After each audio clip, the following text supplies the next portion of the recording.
Hi again then guys, and welcome to another walk down memory lane on the Xbox 360 again to Project Gotham 4, and in pretty much the exact same way as Test Drive Unlimited yesterday with the Adonis review, this is another car that I was so happy to be able to re-access because of getting my DLC back for Project Gotham 4, also Test Drive 1 and Test Drive Unlimited 2, which of course are being featured on the channel as well. So I managed to restore 10 vehicles, all DLC, into Project Gotham 4.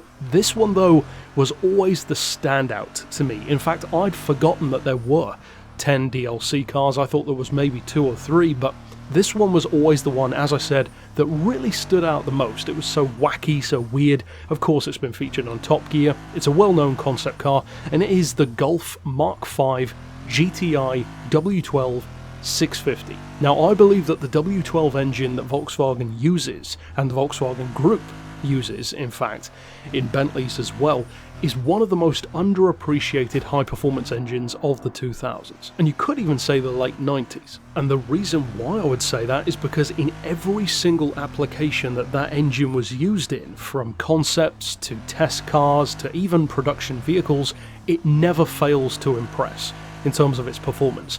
The most notable one to use it is probably the Phaeton.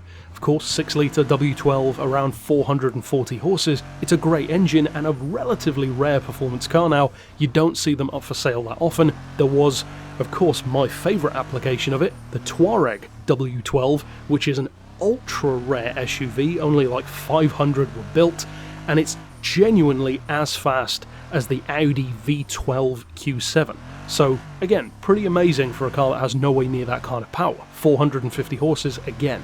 This one though took the engine to the next level, in a similar way to kind of combining something like a Renault Espace concept racing engine in a utility vehicle, if you will. This essentially does that same thing, but in a hot hatch instead. The engine is taken far further than the production cars are, and it's actually tuned up to more like the kind of level that you'd assume a Nardo would have, which of course itself had that W12 unit as well.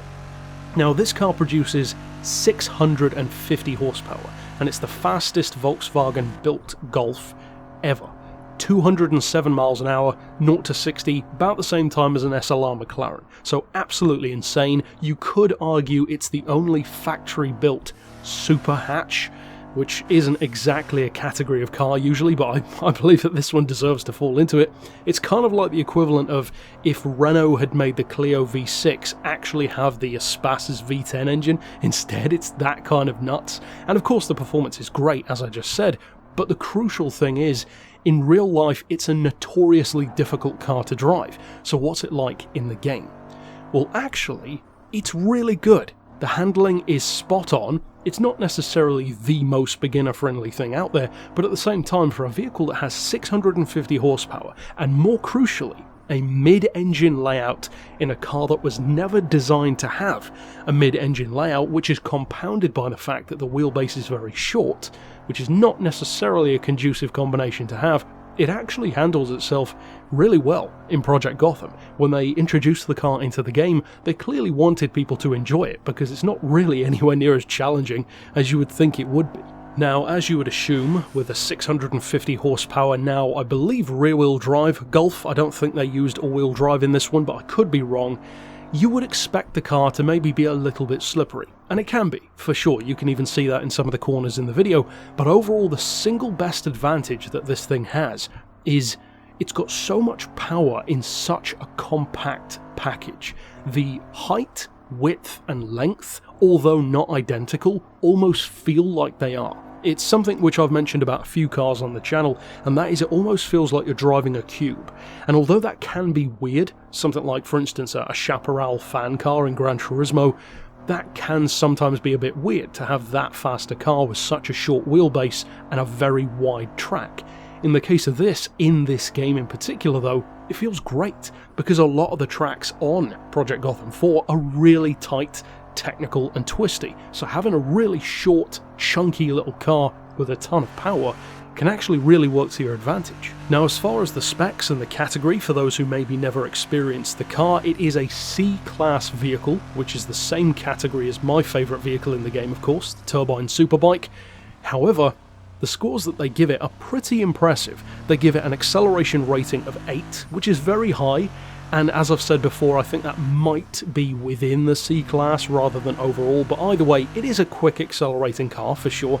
They give the brakes a rating of, again, a pretty decent 6. I would say that might be a little bit of a low ball though. I might even give it a 7, perhaps an 8 for a C category car. It has no problem scrubbing off the power, and I would say, yeah, it's definitely better than a 6 as far as I'm concerned. As far as grip, they give it a 6 as well.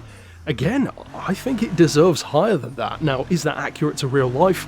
Well, from what we've seen on Top Gear, absolutely not. It should be one of the slipperiest challenging cars, or most challenging cars even, in the game. But it's not. So, is it accurate? No. But is that what it feels like? Well, again, the score is not accurate to that either. Real life would dictate it should have a really low score. The reality is, it's a lot better in the game than it arguably should be. So the score of 6 is again a little bit of a low ball, maybe a 7, perhaps even an 8, because it does feel pretty grippy. But then, as with a few vehicles in this game, we have the contradiction of drifting. Now the drift score is 7, even higher than the grip and the braking. That doesn't really sit right with me, because although you can drift the car, it certainly isn't a tail-happy vehicle as standard. It can step out, but because of how short the wheelbase is, and as I said, how wide the track is in comparison to it, it doesn't really hold a drift. It's not long enough, you don't have the counter steer, it just kind of wants to get on with it and drive properly again, even if you do try and drift it. So, can it drift? Certainly. A score of 7 though is way too generous. It should be more like a 4 or a 5 to be honest. And finally, as far as the top speed, they give it another 7.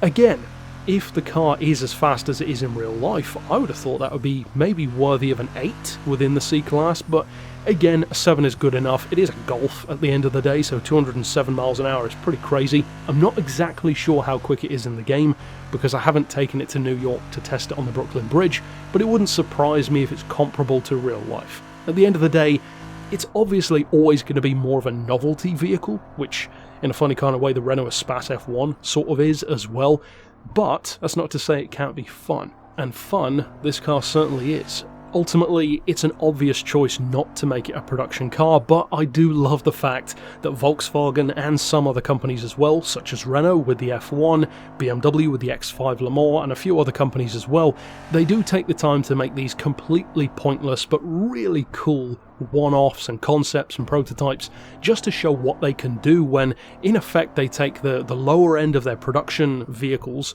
and then apply the highest end of their racing and high-performance technologies to said vehicle.